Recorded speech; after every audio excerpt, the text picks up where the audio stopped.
But for a Trump supporter to look at a sea of people in MAGA gear and Trump hats and be like, yes, that's Antifa, that's concerning. But to have a U.S. senator who is on the committee charged with overseeing the security of the Capitol, pushing that lie, while two others who were part and parcel of why that day happened act shocked they could be accused of such things, that is illustrative of the broader state of one of the two major parties in this country. Democratic Senator Jeff Merkley participated in today's hearing on the January 6th insurrection. He joins me now. No cutaway cameras at this committee hearing, but what is it like as a fellow senator to read into the record this nonsense, this lie about who was responsible when everyone who was around knows who did it?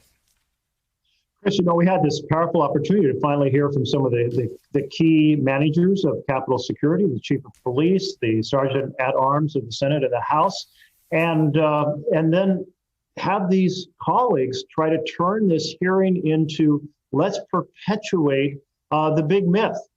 The big myth that this had nothing to do with interrupting the vote to prevent Trump from failing to become president of the United States, to make sure that Joe Biden didn't become president. It's astounding, and it shows the challenge we have in America, where social media and cable television can get stories out in kind of the Trump bubble, media bubble, that is so hard to break into. Have Josh Hawley or Ted Cruz ever apologized for what they did on that day? Absolutely not. Not to my knowledge. If they've whispered an apology in anyone's ears, it certainly isn't something shared in the Senate community. What is it like to have them there as these sort of ostensibly disinterested, I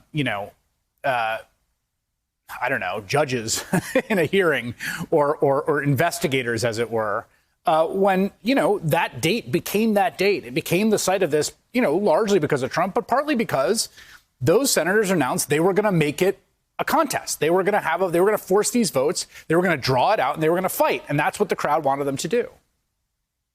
It had echoes of the impeachment trial, because there we had the Senate as jurors, but some of the jurors were folks who had perpetuated the big lie, led the effort to have other senators join them in it. And there they were today in the same hearing room, kind of continuing to provide the cover story, as if they had no involvement or engagement. And it's just this is like an asteroid arriving from outer space rather than something that they had participated in, trying to prevent the peaceful transition of power to a duly elected president. So it's a very strange and haunting moment. Something I could never have imagined as growing up in Oregon and thinking about how the different branches of government worked to make checks and balances on each other and people of integrity and competency proceeding. Could never have imagined this happening here. And we just have to keep pushing back and trying to put adults back in charge.